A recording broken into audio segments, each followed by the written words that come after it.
Your boss says, "Great work every month, so why haven't you been promoted yet?" Welcome back to Career English Podcast. I'm James, and that's Alex. Today, 5 English words to make the case for your promotion. By the end, you'll know the one word that turns praise into a real job title. So, last Friday I was on a call with my biggest client in Toronto. He said my work was excellent, really excellent, and then he hired a new senior designer from outside the team. I sat there thinking, I wanted that level for myself. Praise is nice, but praise doesn't pay in dollars. Okay, that one stings, and it happens all the time. Praise is a feeling, but a title change is a decision. Your client never heard you ask for more, so he looked outside the team. You have to build a case with facts before somebody else builds theirs. But isn't that pushy? Where I grew up, we wait quietly for the boss to notice good work. Asking for a promotion out loud sounds greedy to me. I hear this from freelancers every week, and I understand it. But waiting is not a plan. The people who get promoted take ownership of a real problem, then they show the numbers. Your boss is busy, so you hand him the case already written. Okay, so ownership means I don't just finish the task, I own the whole messy thing? Last month, I fixed our client's invoicing across 3 time zones, and nobody at senior level even knew that was me. And there's the problem right there. You did that work at a high level, but the story stayed inside your head. Nobody can promote a secret. So let's look at 5 words that turn quiet work into a real job title. Good, because I'm tired of being the person everyone thanks and nobody moves up. Start with the big one. Let's start with the big one, promoted. When you get promoted, you move up to a bigger job, with a bigger title and usually better pay. It's not a reward for extra hours. It's a decision about who can handle bigger problems. Hold on, I need the grammar here because I always get it wrong. Can I say, I promoted last month? That sounds strange even when I say it. Good instinct, and no, we don't say that. Say, I got promoted last month, or I was promoted to team lead. The action happens to you, so you need got or was in front. Small words, big difference on a client call. Okay, that fixes half my profile page. Now tell me about the word everyone throws around on Upwork. What really makes someone senior?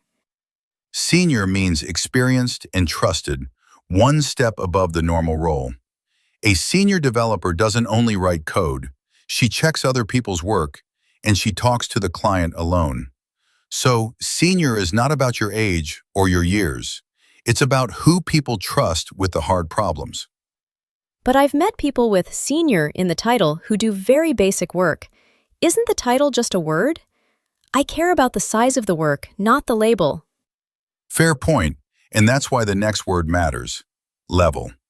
Your level is the step you stand on inside a company, and each step comes with different pay and different power. So ask your boss one clean question. What does the next step need from me? So the step is the thing I ask for. Then where does ownership fit? I thought ownership just meant doing my own tasks without a reminder. Close, but bigger than that. Ownership means you take one problem and you carry it from the start to the finish, and then you report on it yourself. Nobody has to chase you. Bosses use this word when they choose who moves up, because ownership shows you can work without a babysitter. That's the part I'm bad at, honestly. I carry things quietly, and then I say nothing. So how do I turn all of that into a case? Last word, case. Your case is your reason plus your proof together in one short story. A lawyer uses evidence in court, and you use numbers at work. Hours saved, clients kept, money earned. Nice feelings are not proof. Okay, let me try one out loud, and you can say it after me in your own voice. Ready? I'd like to talk about moving up. Here's the case. I cut our invoicing time by half this quarter. Say it slowly, because the number does the work for you. And notice what she did there. She named the goal first, then she gave one number, and then she stopped talking. Bosses remember one clear number, so pick your strongest one. 10 small wins inside a long paragraph turn into noise, and noise gets a thank you, nothing more. New situation for you. It's Tuesday night. My client in Berlin is wide awake. I am not, and he asks who should run the new project. 2 years ago, I would have stayed quiet. This time, I said I want to run it, and I want to be promoted when it ships. That's brave, and it's also smart, because you tied the ask to a result. So what did he say? Most managers don't say yes on the spot, and that silence scares people.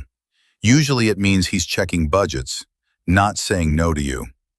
He asked me for numbers, which honestly surprised me. So I sent 3 lines.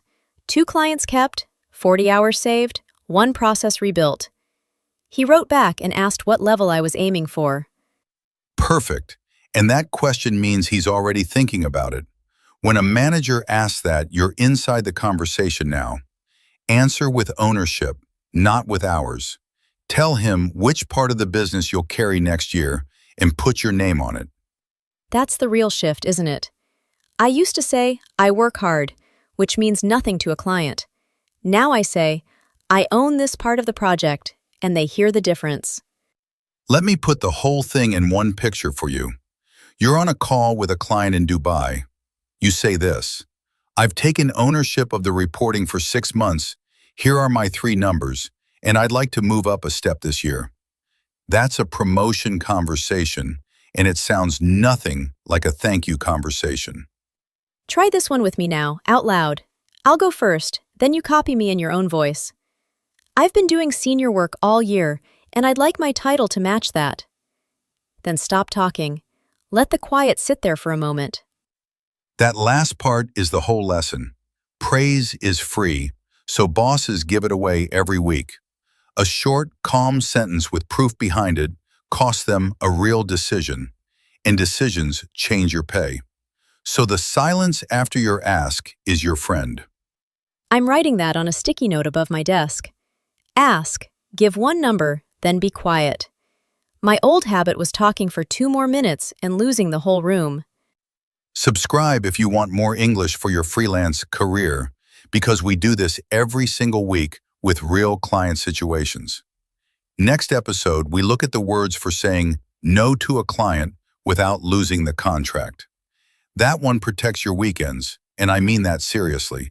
And bring us your own story. Tell us in the comments what you owned this month, in English, even when the grammar wobbles a little. We read them all. So tonight, write 1 sentence with a real number inside it and keep it short. Try this in your next email. Come back next episode and tell us how it went.